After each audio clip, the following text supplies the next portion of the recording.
Again, thank you, Oliver. So, reminder, I'm Tony Burns, together with Andreas and Oliver, one of the three directors for the Centre for the Study of Social and Global Justice. I'm going to be chairing this evening's seminar, and the presenter is Dr. Maia Pal. So I'm just going to be just a few minutes on Maia to introduce her, and then I'll turn it over to her. She'll speak for about 40 minutes, and then that will leave a similar amount of time for discussion. So, well, who is she? She's a senior lecturer at Oxford Brookes University in international relations, and a member of the School of Social Sciences. She's the Maia will correct me, no doubt, if I've got this from the websites, and sometimes these are not kept up to date, of course. So do correct me if I say something which is actually wrong. She's the coordinating editor for the journal Historical Materialism, which I'm sure you're familiar with, research in critical Marxist theory. Her main research activity focuses on the relationship between international law and international relations, and more specifically, practices of early modern imperial expansion, jurisdiction, and the problem of legal subjectivity. She's got two books. One is entitled Jurisdictional Accumulation, an Early Modern History of Law, Empires and Capital, which was published by Cambridge University Press in 2020 and nominated for the Isaac Deutscher Memorial Prize. And the other is an edited collection with Margolis Otsu, correct me if I got that wrong, and Suvala, entitled The Extraterritoriality of Law, History, Theory and Politics, which was published by Routledge in 2019. Maia has published a number of journal articles in a variety of journals, including Historical Materialism, Global Society and Radical Philosophy. And she's got a variety of research interests. I don't have time to go into them all, but one of them in particular is the relationship between Marxism and international relations. So she's contributed the chapter on international relations to the Sage Handbook of Marxism, and the chapter on Marxism to an edited collection devoted to international relations theory, which was published in 2017. The title of her paper tonight is Jurisdictional Accumulation, How to Think Critically About Extraterritoriality, Diplomatic Agency and International Order. So a reminder, she'll speak for about 40 minutes. She's asked me to stop her if she goes over, so I will. And then we'll have hopefully a good amount of time for discussion, and we'll finish at 7:30 on the button. Okay, so Maia, over to you. Brilliant. Thank you so much, Tony and Andreas and Oliver for the invitation. It's a real pleasure to be here tonight, and thank you for being here on Zoom at 6 p.m. on a Monday night. That's really appreciated. So the first caveat I'm also going to add is I'm 7 months pregnant. So if I pull some weird faces during the talk, it's that I have somebody kicking inside of me. So I just wanted to let you know it wasn't just my thoughts about the book that makes me grimace. So what I want to do today is present obviously the work I've done in the book, and trying to think also a bit more broadly about where I'm going from here, and trying to link that to debates that are happening today in international relations and international law a little bit. And I titled the talk Thinking About Extraterritoriality, Diplomatic Agency and International Order, to try and kind of focus a little bit some of the contributions of the book, and to use what are quite, I think, classic and traditional terms in IR, and to try and think about how we can actually tackle these key themes from a more critical or Marxist perspective, which I imagine is of the interest of the centre. So the main argument can be summarized on this, and I'll come back on some of these points, obviously, throughout the talk. But the main argument of the book is to define jurisdictional accumulation. This is a new concept. We'll see if it lives beyond the book.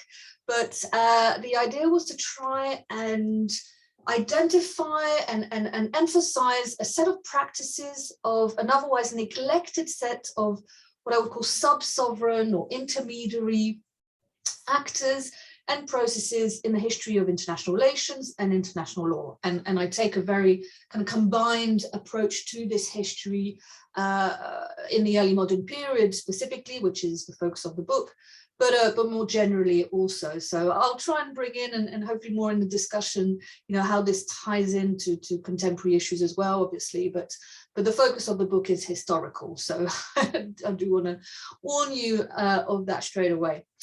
So who are these actors? They are ambassadors. Those have not been too neglected in the history of IR, as I'm sure you'll know. But others who have are consuls, and I do focus a lot on these actors, and I've got a bit obsessed with them. Lawyers, parliamentarians, magistrates, theologians, other members of the clergy, and merchants, obviously key actors, which overlap with also consuls, for example, which are mostly merchants in this period, but not necessarily. And some of these actors have these different roles as well, combine some of these different roles as well, which is interesting. And so the point is to say, well, these actors actually had a key role in shaping some of the legal institutions and mechanisms of imperial ordering and expansion of this period. So here I just wanted to kind of, this is my visual lit review of kind of books, past and present, that I've dealt with, that have influenced me, that I've kind of tried to argue against in some respects.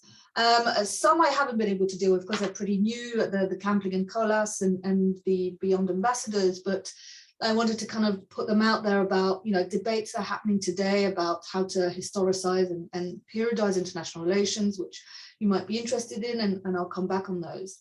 But I mean, I'm not going to present these in each in detail, but I'll come back to them in the talk. The other point I want to make with this slide is that the interdisciplinarity of the book, which I think is a richness of it, but also can be a challenge. I really, the aim was to kind of synthesize or synergize research in a variety of fields, so diplomatic history, legal history, and you know, imperial history, international relations, international law, and to try and see, you know, what has been discussed in these disciplines recently, and how can we bring that together? What can we say?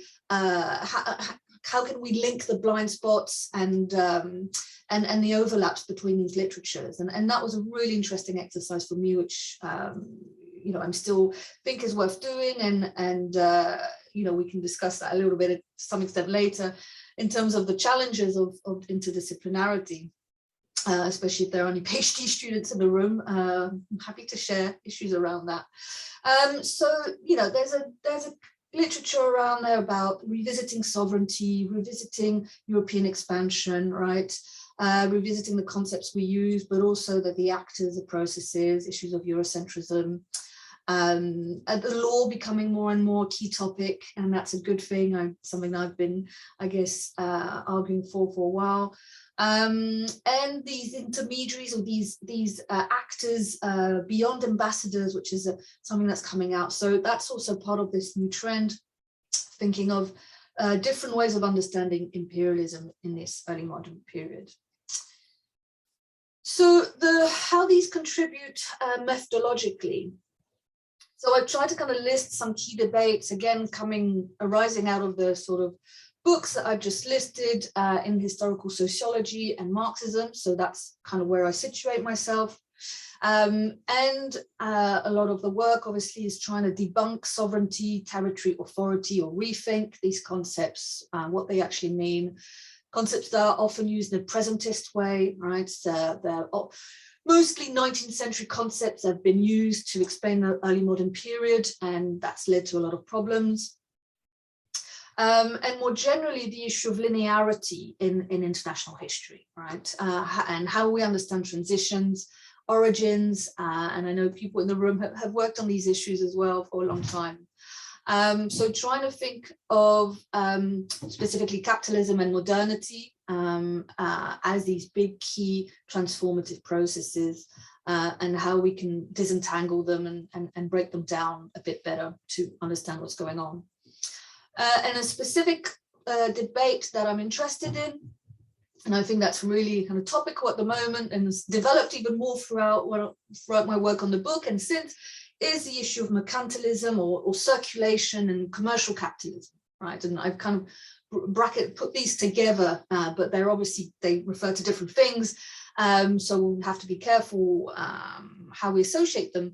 But just generally, this kind of literature, Gyros Bernardi, the Campling and Collas to some extent, a lot of the literature I think today that is very popular in terms of commodities, the origins of commodities and their role in tracing the development of capitalism, has really been a key, is really becoming more and more of an important area and one that we need to discuss.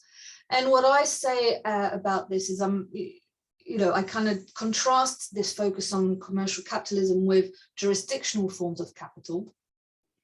And more specifically, I critique the commodity form theory of law. So I'm not sure if you're going to, who's going to be aware of this theory. I'm happy to go into detail in the Q&A. It's more of a legal, Marxist legal theory problem from the work by China Mieville and Pashukanis. China Mieville, who revived the Pashukanis theory of the early Soviet legal theorist. And it's a very important critique of law and its association with capitalism. And I kind of take it to task historically. I acknowledge that it's a useful theory for today and for understanding structurally, if you want, the development of capitalism and law and international law especially. But it falls apart quite quickly when you break it down historically and trying to think of the different cases and how these problems actually emerged in different contexts. So that's where I situate a bit the methodology and the contributions in terms of kind of big ideas, big debates. And instead of this commodity form theory of law, I propose a method of outward internalism. Sorry for all the clunky language here. But the point is to basically, if people are aware of these debates on methodological nationalism, and internalism has got a really bad press in recent years in historical sociology and more generally, and in Marxism as well. And it's associated with Eurocentrism, with a kind of very narrow, exceptionalist type of history. So saying that everything came from England or everything came from France and started there and then expanded from there. And then, there's a certain, obviously the global history today is a way to try and mitigate those issues. And what I argue, actually, it's not necessarily such a bad thing to use internalism if we're very clear about what we're doing with it and we're aware of its limitations and we clarify that all our methodologies are choices and compromises. It can be a very useful approach to understand, in the case I'm looking at, the mobility of authority. Right, so this is how I see imperial expansion as specific actors moving authority in specific ways through specific mechanisms and actors, right? And this is a focus on jurisdiction, basically. So I'm happy to come back on this. I'm going to try and move away from the kind of heavy theoretical language now and talk more about the empirics of the book. But hopefully that situates a little bit what I'm going to say next. And hopefully we can come back to these debates. That would be great. So what am I saying empirically, right? There are four big European empires in the period, and I look at all four of them, the Spanish or Castilian, try and be a bit more precise, and Dutch, English, and French. And I compare these four empires across the book. So each chapter kind of deals with each of them a bit in turn. And the main point about the Castilian Empire is bringing together a lot of recent and less recent, actually, research on what the Castilian Empire did and how it differentiated itself from the others. And I use the concept of transplants of authority, right? So I argue they all engaged in forms of jurisdictional accumulation, but the Castilian Empire is particular in how it developed transplants of authority. And what do I mean by that? I mean attempts that are hybrid, that are organic, that are basically transformative of the people over which it tried to dominate, tried and succeeded, obviously.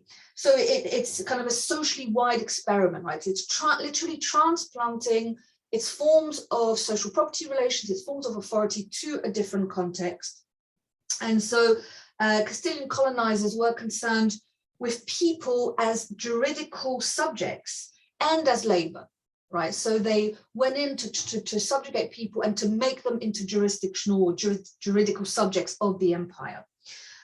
So they were used as means of exploitation and surplus extraction through these political and juridical means. So it was a complex process of colonization, which I argue was more kind of embedded, if you want, so transplanted, more so than the Dutch, English, and French. Obviously, these are never completely, they're not tight distinctions, but they are meant to emphasize a general process.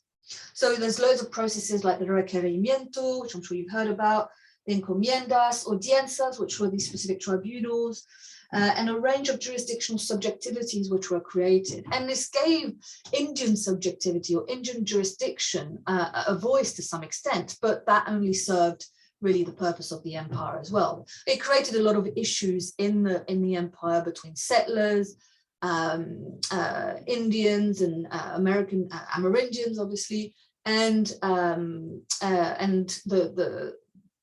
the monarchy itself, which back in the metropole, which was trying to deal with these various conflicts and trying to some extent rein in the settlers and make sure it was getting revenue back from the settlers that were settled in the empire. So complex relations there, and I've, that's the way I chose to kind of identify those.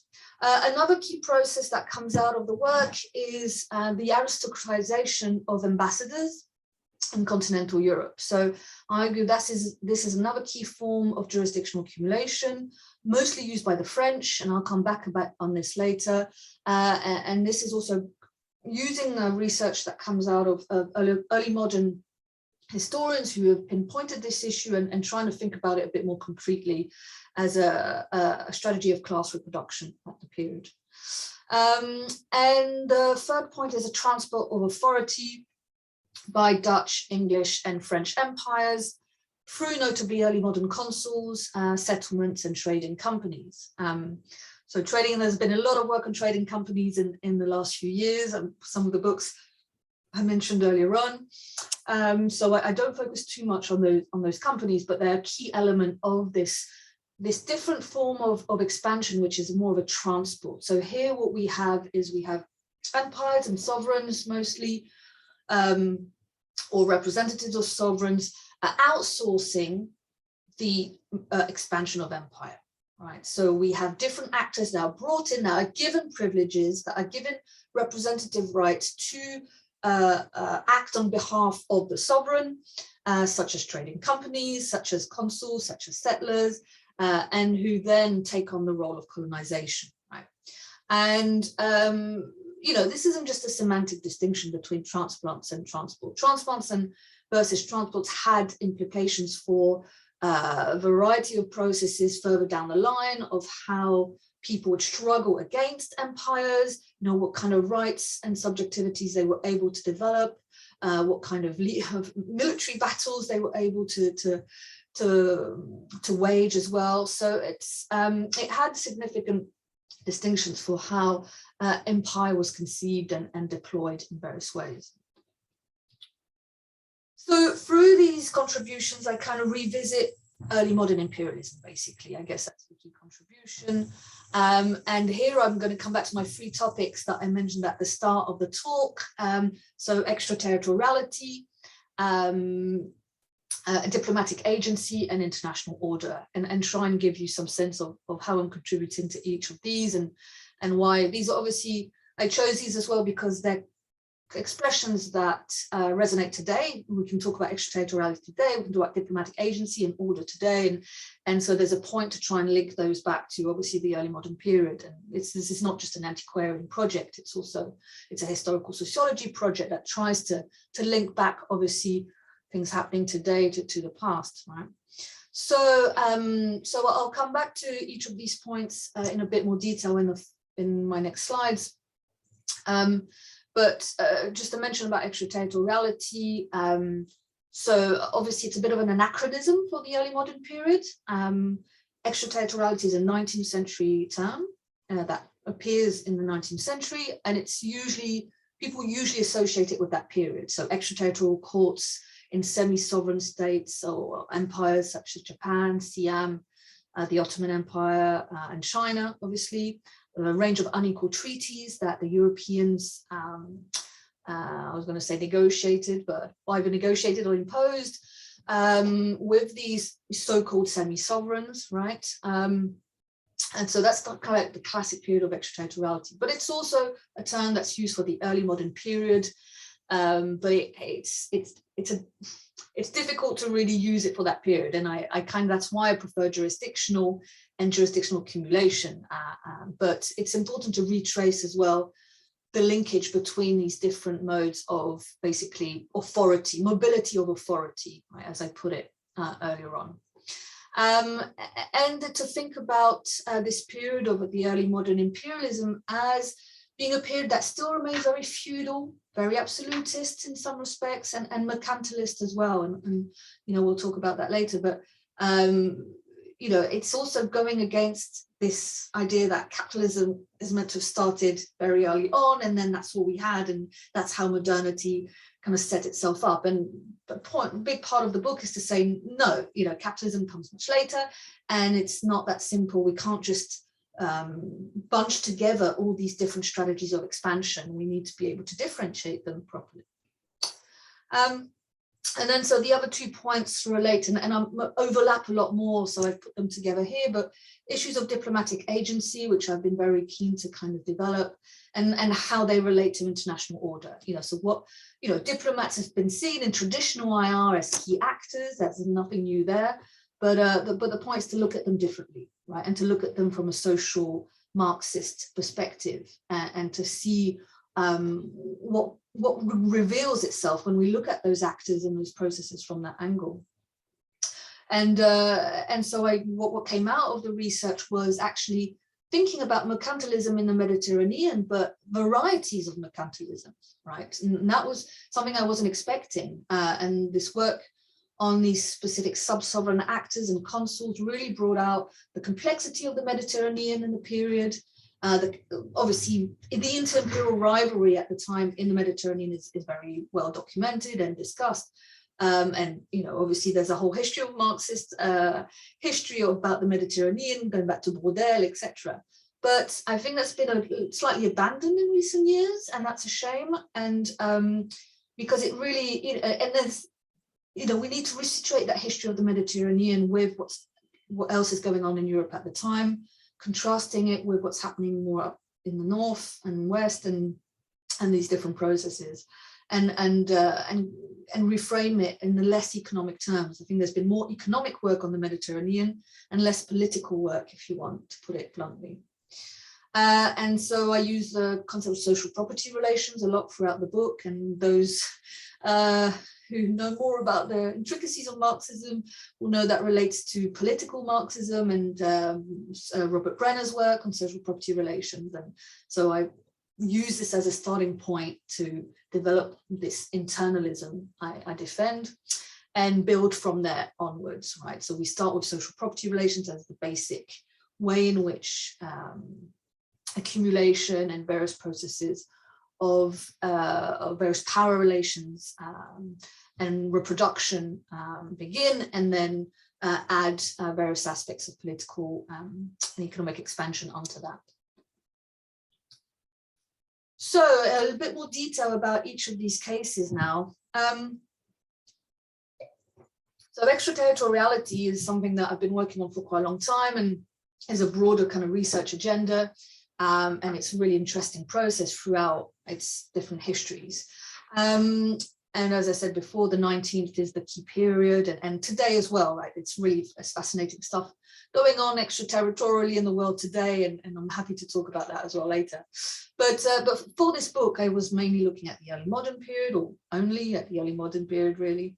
And the aim was to basically say something different here. And generally the story of early modern extraterritoriality, when that term is used, is to just think about Northern European ambassadorial immunity.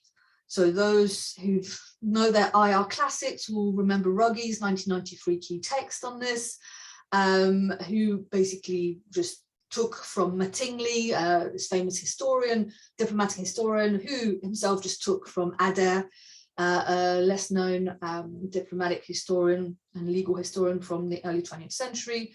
And this key text by Adair is still widely quoted as the reference on all these issues. And it's not been updated at all. It's really quite mad.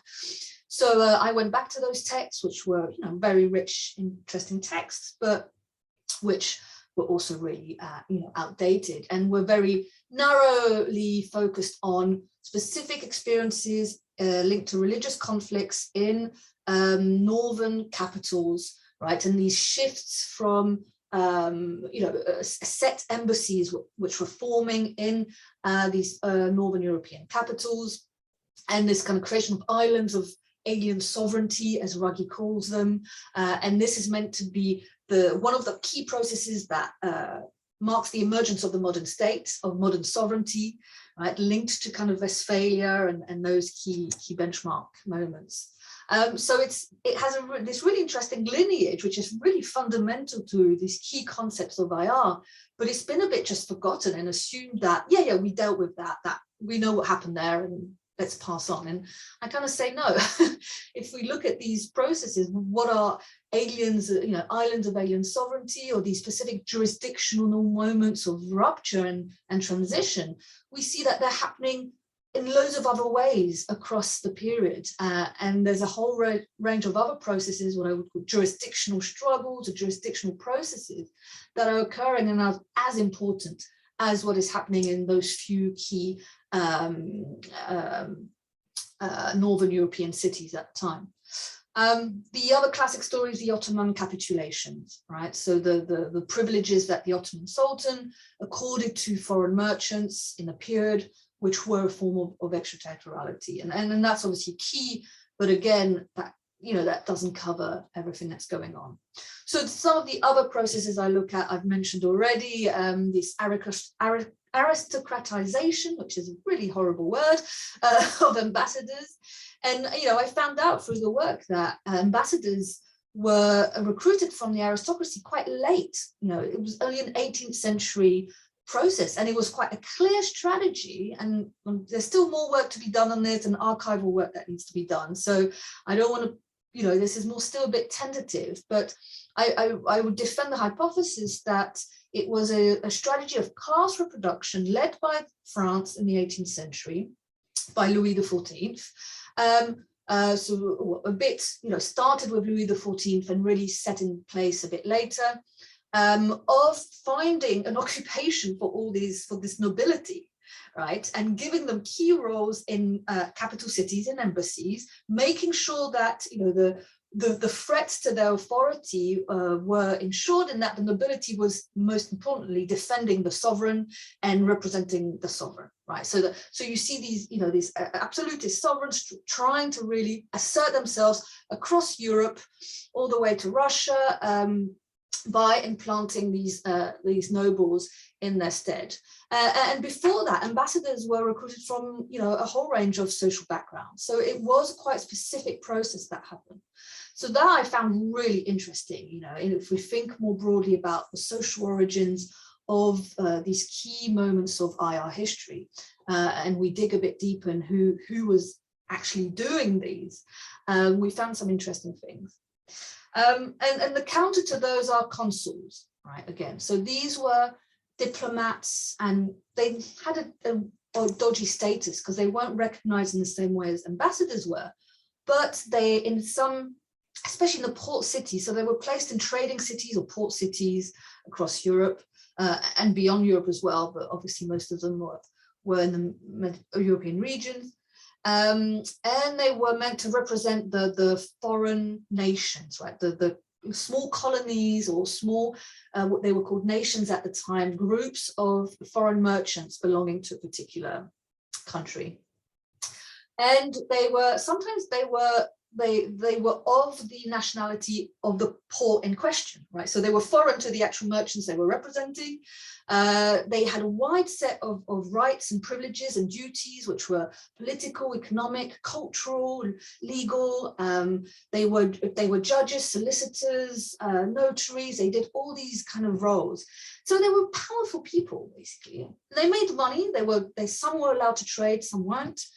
So it was a way of, to some extent, some commoners, sailors, but mostly more kind of lower nobility, or officers, people who'd reached some kind of officer status but didn't have any nobility to reach a better status, right? So it was a way of accumulating status. So these are kind of ways in which actors autonomously or independently pushed themselves up the ranks, represented sovereigns, empires, did the working of empire, and were able to negotiate with their sovereigns certain key advantages or privileges, and sovereigns took advantage of them as well, right? So it was a two-way relationship. And so you see the kind of the use of these various actors in different ways across the Mediterranean in various different ways, but also Northern Europe. So I'm going to try and move on because I can imagine time is rushing along. This is just an example of a bit of the archival work I did in the book, and it was mostly secondary literature work, but I did manage to do a bit of archives, which was really fun, and I still need to do more of this. But this was just an example. So this is a 1677 memorandum asking the French king to replace the ambassador in Istanbul with a resident consul. So you have here basically the merchants who are in Istanbul at the time, French merchants, petitioning the king through a key actor of the Chambre de Commerce de Marseille, the Chamber of Commerce, which was a kind of independent actor and really important for the role of Marseille at the time, petitioning the French king and complaining. It's basically a rant against the ambassador, telling them the ambassador is lazy, just interested in prestige, doesn't know his game, doesn't know the terrain, is basically a crap ambassador because he's a noble, because he's an aristocrat, and that instead the king should replace with a consul type actor, so somebody from the merchant community who understands trade, etc. Now, this memorandum was defended by Colbert. So Colbert was Louis XIV's right-hand man, the orchestrator of most of the big changes in the French administration at the time. And there was a conflict in the Conseil des Ministres, in the small kind of group that was advising the king about this issue. And that's where I need to do a bit more research to see how far this went.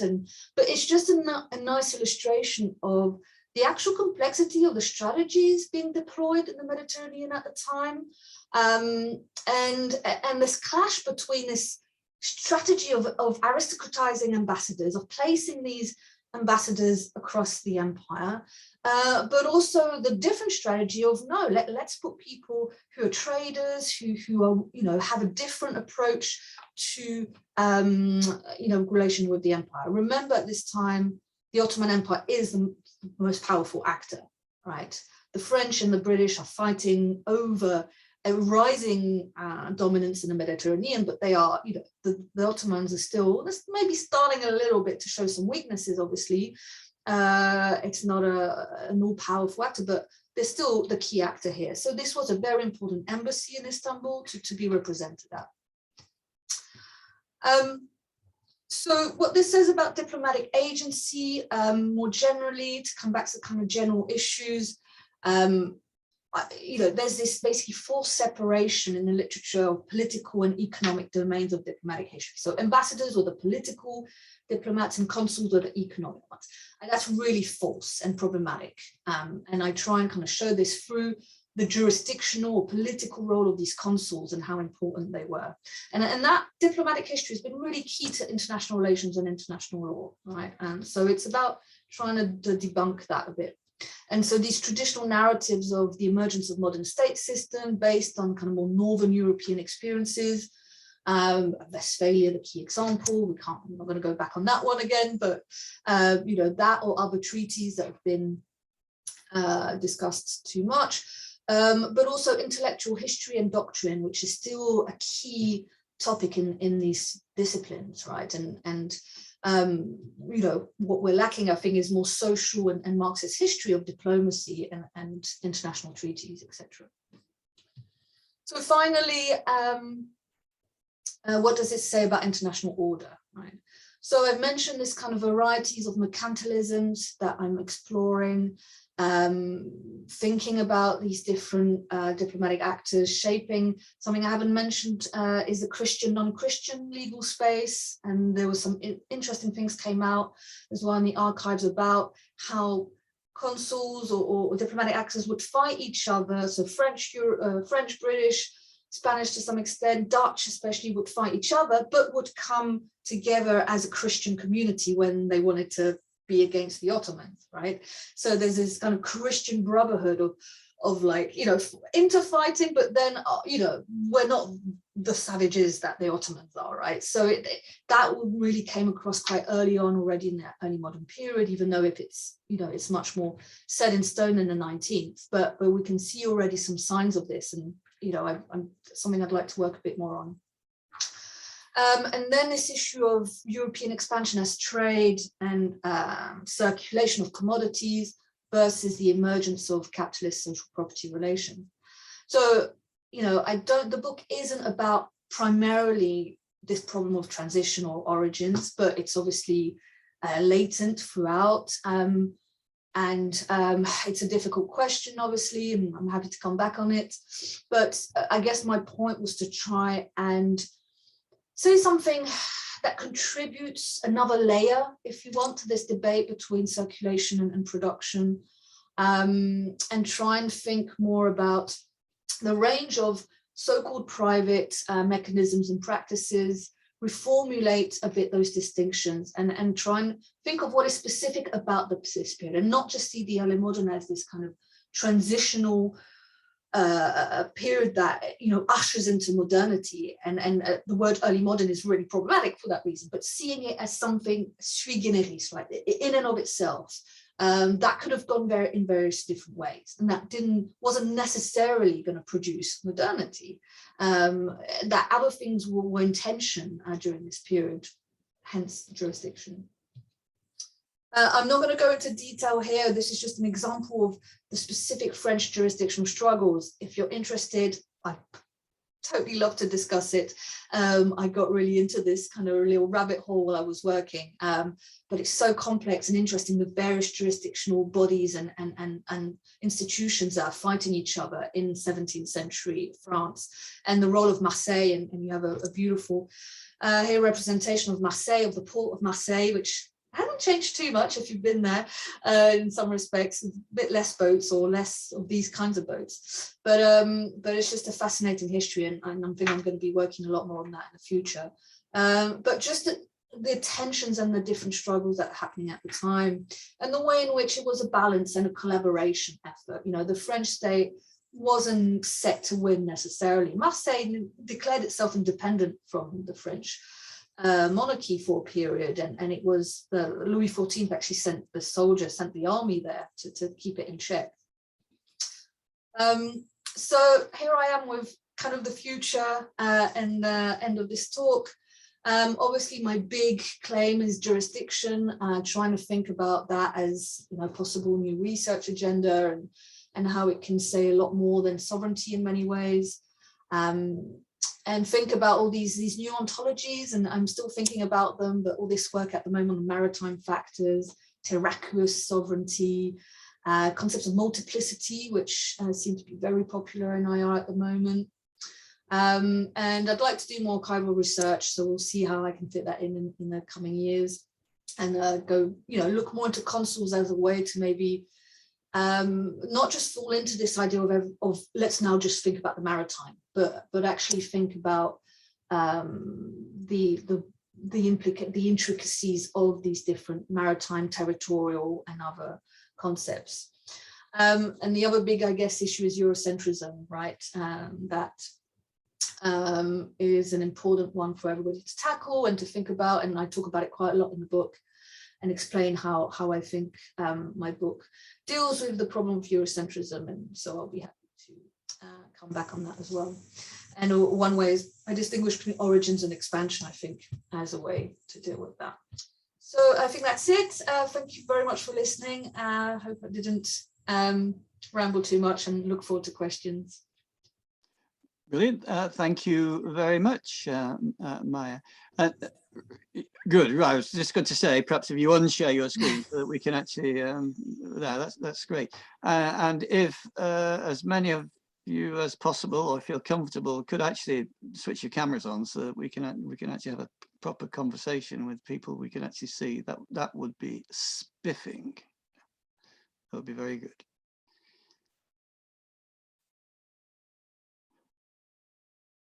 Thank you very much. Right. Okay. So questions. You can put things in the chat, can't you? So perhaps I'll bring that up. Okay. Or you can raise your hand. So we've already had a couple of comments. Thank you very much. Extremely interesting. But as yet, no questions. So perhaps if somebody has a question, they could ask one. Andreas, yes, off you go. Yeah, thanks a lot, Maia, for the excellent presentation. Just one initial question in relation to where you ended off with, because I was wondering when listening to you also about the Catalan Empire and the impact in the Americas. Just in that short presentation, it did sound a bit Eurocentric. And so I thought it was very interesting at the end you mentioned that you deal in the book with how we can overcome that Eurocentrism. So perhaps if you could just elaborate a bit on that, please, how you do that in practice. Yes, absolutely. Tony, should I just go respond? Yeah, one by one, that's fine. Perfect, great. Yeah, thanks for asking that. So, so how I tackle it is I'm fine with the charge of the book being empirically Eurocentric, right? So I basically, there's a whole chapter on this where I go through the literature on Eurocentrism, and I argue, I take from people who've worked on this a lot more than I have, that there are different definitions of Eurocentrism, and one nice way, kind of easy way to differentiate is between a kind of empirical Eurocentrism, which just states that certain events happened in Europe and then expanded outward, or were specific to European expansion, right? That's an empirical claim that says nothing about the validity or the supremacy or the the narrowness of that approach. And there's another Eurocentrism, which is a lot more problematic, which is a more methodological Eurocentrism, which makes those assumptions, which says, because this happened in Europe, or because Europe did it this way, we should look at history with the same concepts, or that we should understand everything else that's happening in the rest of the world in the same way. All right, so that's where the concepts that have evolved out of IR are Eurocentric concepts, but the problem is that people have used them to explain things happening in other locales, right? And that's the problem. So what I try and do, I hope, is not methodologically Eurocentric. Now, how do I do that? So I basically, that's where I defend this position of outward internalism, and I say, what I'm looking at is European expansion. I'm not claiming that I'm doing anything else, really. I mean, I hope I'm looking at European expansion in a way that integrates what is happening in colonial contexts and in the Mediterranean, because that's a tricky one to really just describe as European, obviously, and that's why it's so interesting, because it doesn't fit a European or even non-European categorization. It's in between. And so I don't think the history of the book actually is just Eurocentric empirically, but it's obviously starts from a Eurocentric basis, and there's I have no problems with acknowledging that and being called Eurocentric to some extent, but I think there is an effort in the book to develop a set of, especially one concept, jurisdictional accumulation, that tries to say something different about European expansion, that actually takes seriously into account what is happening in those colonies, how people are being integrated, incorporated, and often through that exterminated or culturally, legally eradicated, right?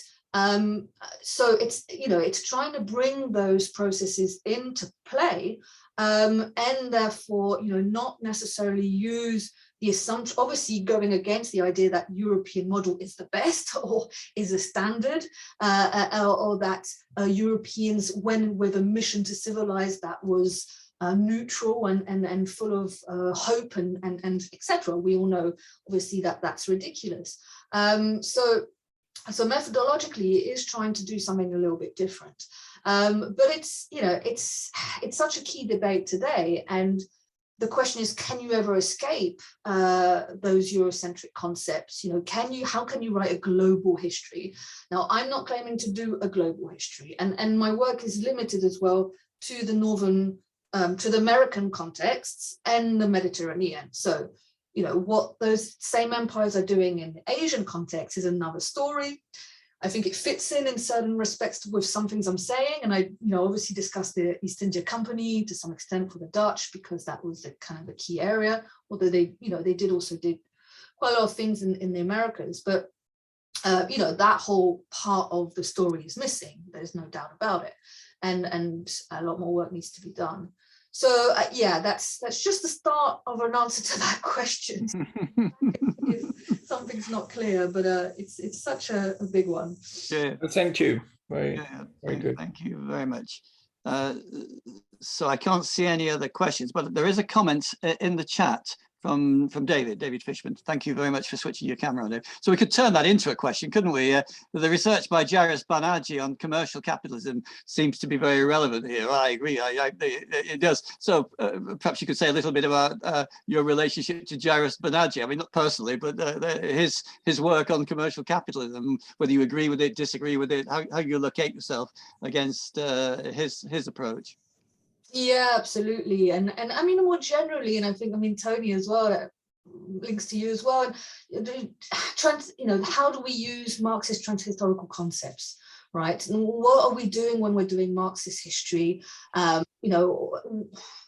are the choices we make, right? And the compromises we have to make. And that's how I situate. I have a lot of respect for Jairus's work, but obviously it doesn't fit the periodizations and the concepts that I use.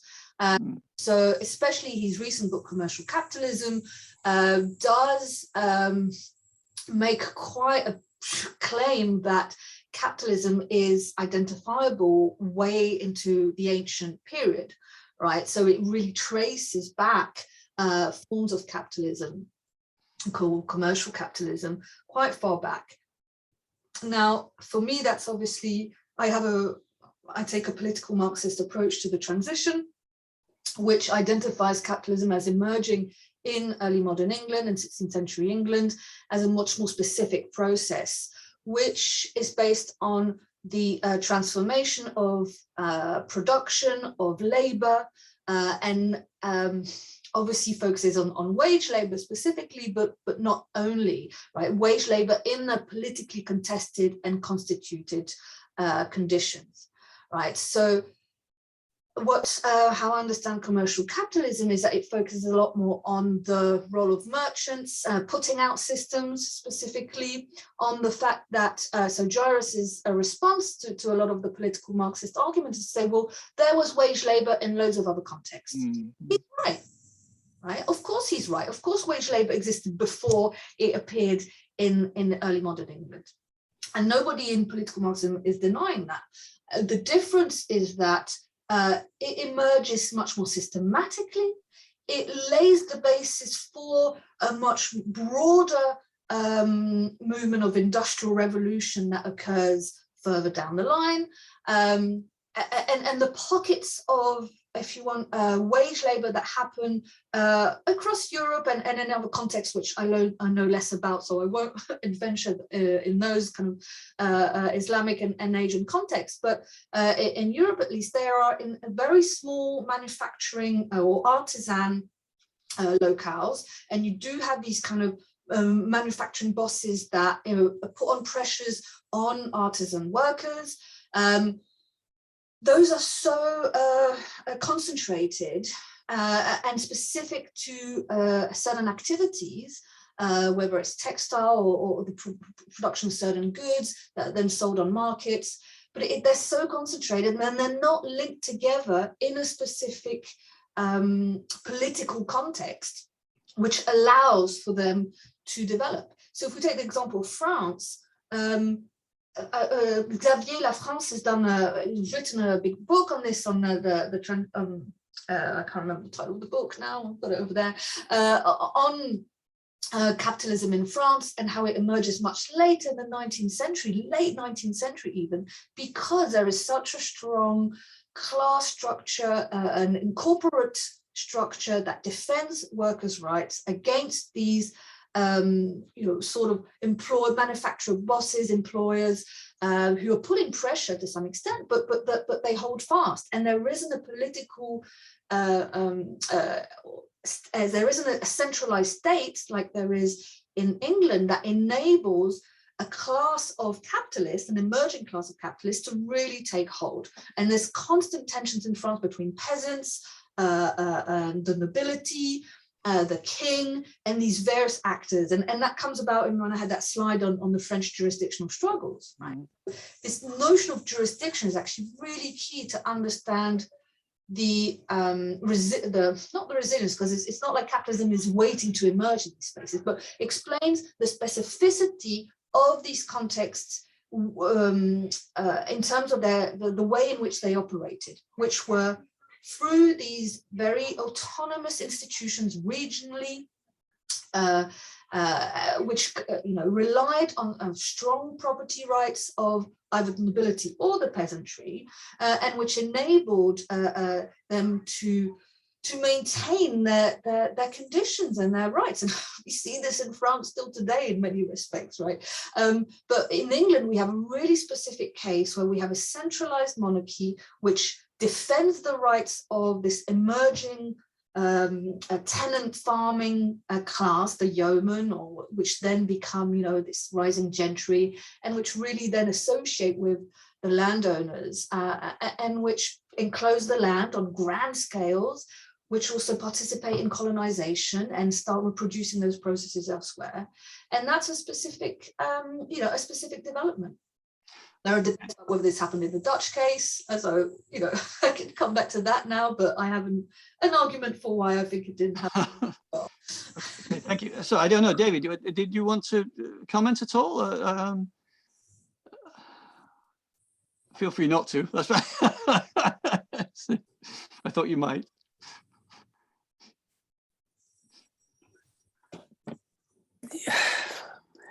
Yeah, I don't want to get involved in dogmatic arguments, but I do think that Jairus's point about the early development of capitalism in different forms has got to be taken on board, and we can't get held up always with the model of industrial capitalism from Volume 1 of Capital, which I think is what happens in most cases, because we all know the lacunae of value forms and so on relating to the analysis of capitalism. I mean, I would make one point, which is that I see the gig economy as a modern manifestation of a putting out system.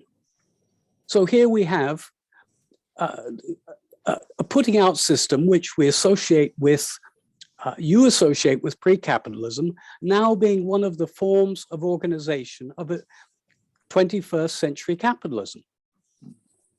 So, I mean, I think there's a lot more to be said here. Okay, thank you for that. That opens up a number of possible avenues for discussion. But I can see two hands up already. So I think Oliver was first, and then Andreas. Oliver. Thank you for that, Maya. That was really interesting. I really enjoyed that talk, and it's helping me with my own research. At the moment, I'm reading Carlos Mariátegui, the Peruvian political economist, and he uses what some would argue are European concepts. The concept of feudalism, semi-feudalism, to understand agriculture in Latin America, especially Peru. Now he's seen, really traditionally as a kind of thinker that, creatively applied Marxism to the Latin American circumstance, which of course is a positive thing. But on the other hand, he seems to use, what could be criticized as Eurocentric concepts. He's taken the concept of feudalism and applied it to Peru. I'm just wondering what you think about this kind of dynamic. Yeah, we come back a bit to the question of Eurocentrism there, and I make the point in the book that nobody can be today, I think, claim to be non-Eurocentric. It's all about being anti-Eurocentric if you can try and do that, and that's, I think, a valuable position to take. But the reality is we are stuck in these concepts in so many ways. But especially, I know that Ellen Wood actually uses semi-feudal, right, as a concept to understand the Spanish Empire as well. I guess in the case of Mariátegui, he's using this concept for today, right? We're not talking historically, though, right? Yeah. So, that raises a kind of double issue: is can we use feudalism today? Not only is it a European experience, but is it something that can, in a way, I don't see any problem. It all depends how you define it. If you define feudalism or semi-feudalism, how I understand semi-feudalism would be that you have basically a personal relationship of dependency between the employer or the landlord and whoever's working on the land. Are we talking mining companies perhaps here? I don't know enough the case of Peru and know what's being discussed, but I guess that's maybe one of the key industries. So I'm not sure if that can be considered as semi-feudal, but if we think of more stuff around migration today and the kafala systems and the way in which people are tied to their employers through kind of form of indentured labor, there we have this real personal bond, personal relationship really set in place. I guess what feudalism for me would have to integrate would be a role in the political community, right? So that we're not just talking about an economic labor relationship, we're talking about the exchange of that dependency involves political responsibility of the landlord or the employer in the organization of the city or of the life more generally of the people in its bondage, right? So that you would have to tell me more about your research and how this fits in the cases you're talking about. So it's interesting because there's been critiques of also the decolonial theory movements that they actually end up using a lot of Eurocentric concepts as well, right? In spite of wanting the total opposite. And so again, I don't think we should be a bit too tied up, and maybe I'll come back on David's points there as well about this idea that just because things happened pre-capitalism or as proto-capitalism doesn't mean they've disappeared forever. I would agree that I think it's useful to go back, that the whole point of trying to be more specific about what's happening before or during capitalism is to try and see that capitalism has not completely won the day, putting it in those crude terms, but there are constant tensions and ways in which capitalism is either resisted or in mutation or challenged by other forms of social property relations or other labor mechanisms right? And some of those are meant to challenge capitalism. And thank God, there are some ways in which cooperatives or other forms of organization of society are trying to challenge what capitalism does to us. So I don't know enough about the gig economy to really state whether I would identify as a putting out system, but I would say, why not? I don't think my position on the transition to capitalism would disable that, or not that possible. No, I think that's actually a really interesting way of looking at historical transitions, and to not be so tied down on it happened only in some place in some form. The only point of positioning it in England and positioning it in that specific context is to say that it was something that was nearly unintended and really specific, and it wasn't a natural event. It wasn't an inevitable event. And I worry that a little bit, and I'm not sure, Jairus's work, I think, is really subtle on this, and I don't think he makes that mistake at all, but some other work on this, and just maybe a more world systems theory approach, would just have this idea that capitalism emerged regardless of what of what happened, right? And it's this kind of consequentialist view of history, that it was inevitable that capitalism happened, that only capitalism could emerge after feudalism, and I don't think that's the case. I think we have loads of examples where those things are much more either unintended or unsure, contingent, right? And that's a good thing, and may it continue, right? And then we should have more concepts that try and differentiate between that. So I'm not completely against David's point on this, but yeah, happy to come back to it if I didn't know. Andreas has his hand raised, but can I chip in just with a comment? I found David's remark extremely interesting. So I mean, Jairus Banaji he makes a point, doesn't he, of suggesting that labor can be subsumed under capital in a variety of different ways. He does, and I think he would argue, and I think there's evidence actually in Volume 1 of Capital to support this view, that the putting out system actually is nascent capitalism. So that I mean, Volume 1 of Capital is quite there's a lot there, isn't there? And of course, the main focus is on the commodity and industrial capitalism and the capitalist mode of production in 19th century England. And of course, if you don't read the later chapters, you have the impression that that's what the entire book's about. But actually, the later chapters, I think there's a lot of stuff on 16th century England. So what Maia says about the emergence of capitalism as a mode of production in England in the 16th century seems to me to be both correct and also well supported by the relevant chapters of Volume 1 of Capital. So I think there is evidence, certainly there in those later chapters, and also in the Grundrisse, to support the view that Marx considered the putting out system in 16th century England to be a manifestation of the capitalist mode, the emergence and development of the capitalist mode of production there. This is Maurice Dobbs' understanding of Marx in his studies and developments of capitalism, and I think it's correct, actually. But thank you for raising the point. I think that's really interesting. So I don't know if you want to come back on that. If you don't, then Andreas, over to you. David, are you okay with that? Or?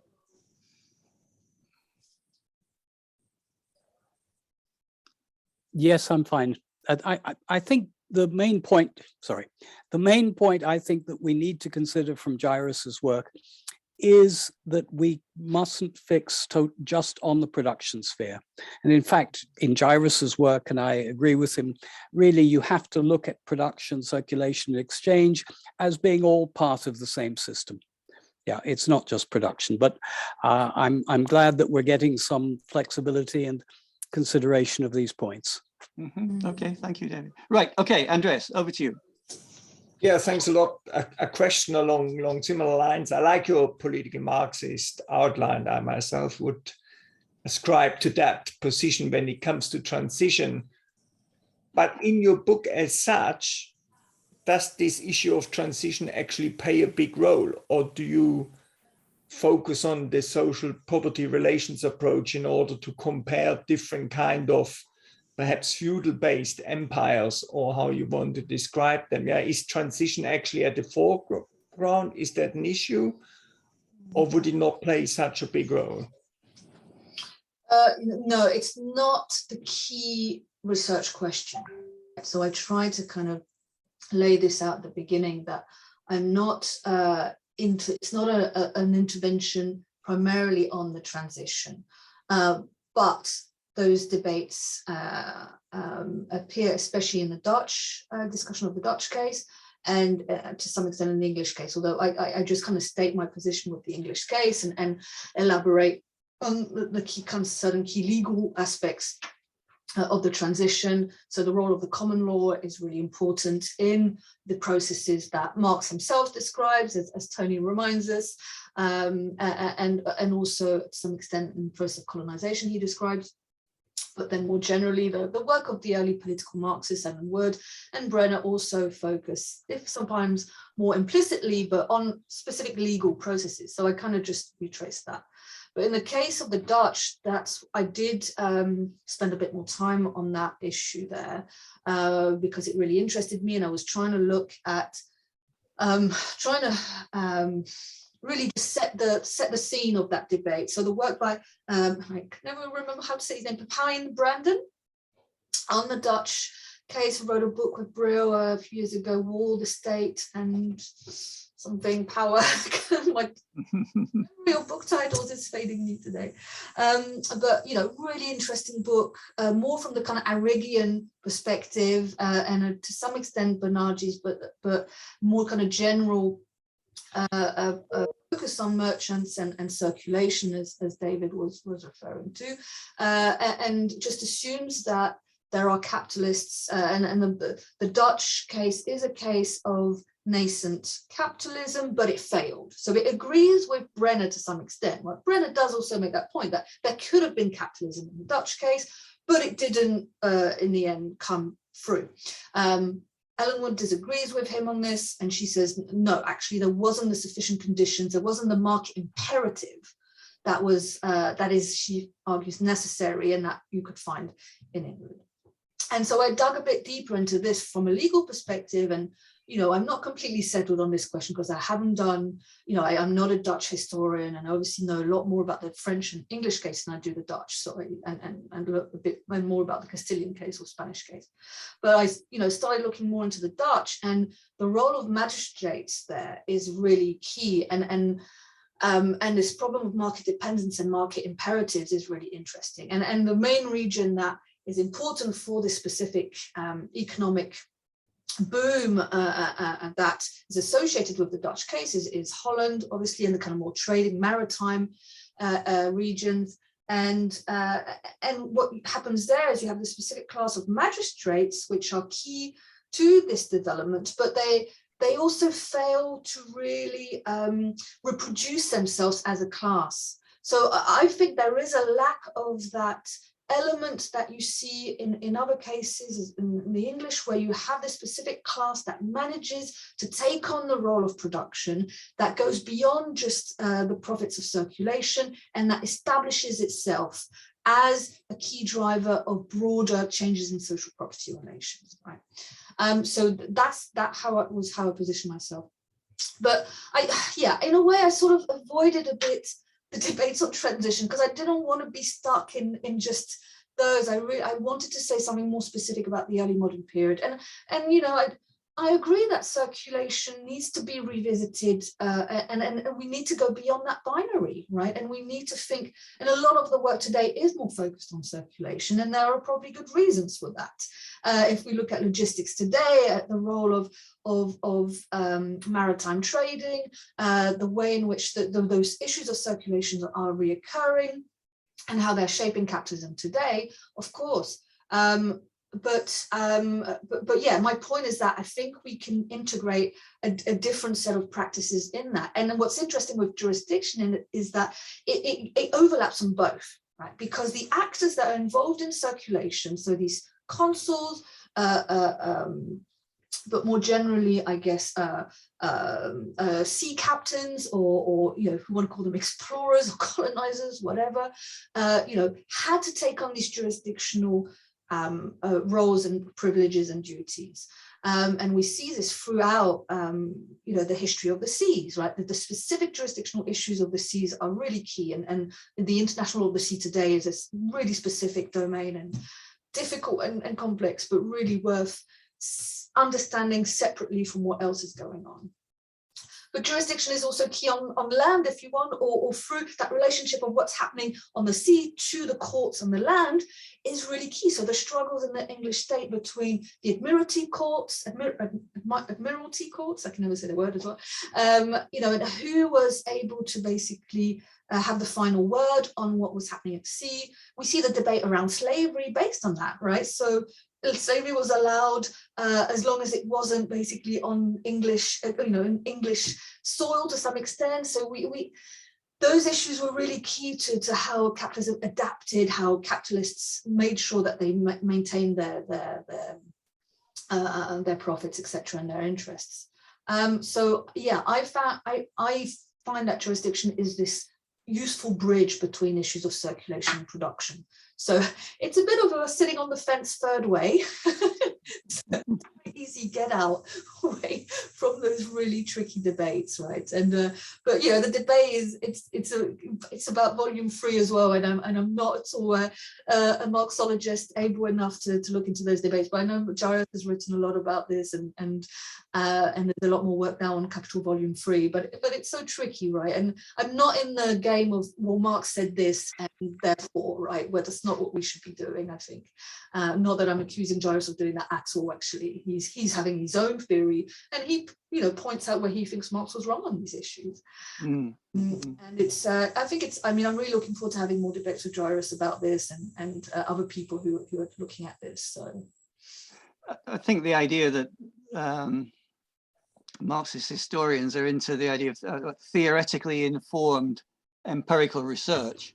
So there shouldn't be empiricists. That's the empirics without the theory. But I think Jairus is very concerned about what scholastic Marxists do. Right? They don't bother to actually look at the evidence. They just make pronouncements, and he a priori, as it were. And he's got very little time for that. So I think he certainly sees himself as steering, and perhaps that's not the appropriate language, the idea of steering a middle course between those two extremes, but roughly it captures what he sees himself as doing. It is theoretical, but it does engage with factual history. It seems to me that's what you're doing as well. So you perhaps do it in a different way, but you seem to me to be doing that, and I think I don't do it myself, but I think if you want to be a Marxist historian, that is what you need to do, right? So I think he would approve of that side of your work. Certainly, I think. Yeah, absolutely. I mean, it's about this use of transhistorical concepts, right? So what are your concepts to do? How far do you want them to reach? And for what purpose? I think, as long as you are open also about what you want things to do, and you remember that these abstractions are determined by concrete research questions, concrete problems. I think as long as you justify what you use them for, then you can do many things with them, right? There's a sort of circularity involved there, isn't there, really? I mean, obviously, when one's looking and examining the evidence, one does so always invoking, I think, some theoretical perspective or other, but I think probably both Jairus and Marx would suggest that you need to be willing to reform the theory in the light of, it's not written in stone. It shouldn't be a dogma, of course. It is, to some extent anyway, open to revision, or that's a bad word perhaps to use in the history of Marxism, but to addition possibly, in the light of changing circumstances and new problems arise, new contexts, and so on and so forth. And Marxist historians presumably need to be sensitive to that, I think, and adapt. Yeah, I think there's a general question that I've been trying to work out is what makes, I would turn that question at you, what makes a Marxist historian, right? As a historian. And it's a tricky question, because we need to look, we need to do what any historian does, but at the same time there is something. Talk to historians who are not Marxist, they would to be historians necessarily. So that's a tricky debate sometimes. It is. Well, perhaps somebody, I don't want to hold the discussion. I'm supposed to be chairing the meeting. So, not entering a dialogue with the speaker. Perhaps somebody else wants to have chip in. I mean, I notice you're still here, quite a few of you. So does anybody else have any comment to make or observation, or perhaps you've just tuned in and gone off to have a cup of coffee or something? I don't know. No? Okay. Well, so I could, rather than pursue that, I don't want to really enter into debate, but I could ask you a question. You made some interesting remarks about law, of course, and of course, there's one reading of Marx and Marxism that, you know, law is a superstructural phenomenon. It is associated with the state, and you clearly, I think, to some extent, are questioning that way of thinking about law, and, you know, sort of the colonial administrations of these various empires that you talk about clearly involve actions on, by officials, which ministry law, but they're not always, of course, the arms of the state.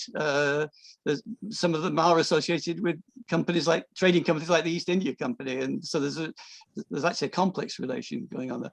But you mentioned Pashukanis, didn't you, and China Mieville's. So could you say a little bit about that? Perhaps elaborate a little bit on how they understand law and the kind of laws that you're interested in, and how you differ from them with respect to the understanding of what law's all about. Yeah, sort of. Sure, yeah, and hopefully we can then release people to go and eat, and that will be liberate them. But yeah, I mean, big topic, but so there's been really exciting work on law and Marxism in recent years. I looked at China Mieville's book, and various applications of the commodity form theory of law, which is what Pashukanis developed from Marx, obviously. And so, you know, the key point about the commodity form theory of law is that it provides a critique of law under capitalism, you know, rather than assuming this liberal, obviously, position according to which you know, law is this neutral process that can alleviate the problems of Marxism, of capitalism, you know, that can civilize capitalism in many ways. And a lot of the international law literature today, the human rights literature, right, is all about how can, you know, the law keep capitalism in check and regulate it, etc. So, you know, there's a big intervention to make, obviously, in that literature today, in that mainstream literature, and to try and basically, you know, bring back Marxism, you know, and say, well, no, the law is part of that process of unfreedom, right? That process of justifying private property as a key means of expropriation, of distribution according only to certain interests and to a certain class, and that, you know, the bourgeois model of the law emerged in a particular time and took over all legal relations, if you want, right? So that's, you know, that is a key process, and I'm obviously not, you know, Pashukanis is an incredible scholar and should be read, and there's so much to take from him. So on international specifically, he didn't write that much, and he gets much more, it's much more problematic when he's talking about international law, because he's basically just doing this thing that we all criticize in IR, which is his kind of anthropomorphism, you know, the state. So just assuming that the state can behave like an individual, right? And just using quite a realist approach to the international to say, well, what happens between individuals happens at the international level. So a bit of this crude kind of realist approach to IR, I think, in Pashukanis, and to some extent in Mieville as well. It's more developed in Mieville because he works a lot more on imperialism and really, you know, develops the Pashukanis approach to international law. But nevertheless, it's this kind of inherently a bit realist assumption about the international. And so I obviously have an issue with this. I think we can say more about the international, and I don't really like using that as a noun, but, you know, I think, we can't just do this analogy of the individual to the state. We've learned a lot more in IR since then, and we're able to say something a bit more interesting about what's happening in terms of transnational or hegemony, or what's the different concepts that Marx has developed to understand international relations. So where the commodity form theory of law is problematic is that it just transposes that very astute understanding of the commodity form, of bourgeois rights, of private property to an international level, and historically it doesn't match the cases, right? So, and it's not, and also I don't think that's a homogeneous process. It can be homogeneous if you just look at it in certain respects, and if you try and generalize and abstract a key process. But if you look at the detail of how this occurs actually historically, it's a lot more patchy, it's a lot more contested, it oscillates, etc. So my beef with the commodity form theory of law is historical. Right? When we look at the actual emergence of bourgeois rights, we see very different experiences just in France and in England, let alone anywhere else. And again, if you think about it colonially, right, the emergence of various subjectivities. I mean, Oliver was mentioning semi-feudalism as a concept that Latin American scholars are using. They're seeing something very different, although they might be using what we would call European concepts, but they're trying to understand something particular as well. So, I think that historically, better than the commodity form theory of law. Sorry, my screen is freezing, so I need to. So yeah, hopefully that answers a bit. And I know it's late and people now really tired, so I think I'll leave it at that. But that's fine. Thank you. Go and read, and we're all a happy family between the Marxists, lawyers. So very collegial, comradely way. Good. Well, I think that's a good thing. Yeah. Okay. Does anybody have any more questions? I mean, we don't need to religiously sort of go right to the button. That's a bit formalistic, isn't it? So I think and I don't want to talk too much. So if nobody else has any questions or observations, perhaps we should just thank Maia very much. I didn't realize that you were 7 months pregnant, so I appreciate very much that you agreed to do it, actually, because you must be tired, I think. So we're very grateful to you for actually presenting the paper tonight. So yes, perhaps we could thank Maia in the usual way. I've forgotten how you do it. You're supposed, well, yeah, go on. There's a little symbol, isn't it? You can put that. I noticed somebody had done that. So thank you very much, Maia. That was terrific. Yeah, thank you so much to you all. It's really nice to have a bit of an in-depth discussion. It's a privilege, and that's why I really wanted to do it. And, good. And so, we recorded really this. Thank you a lot. Yeah, we've recorded the session, so presumably Oliver will be making that available through the Facebook site. Is that? Oh, yeah, through the centres.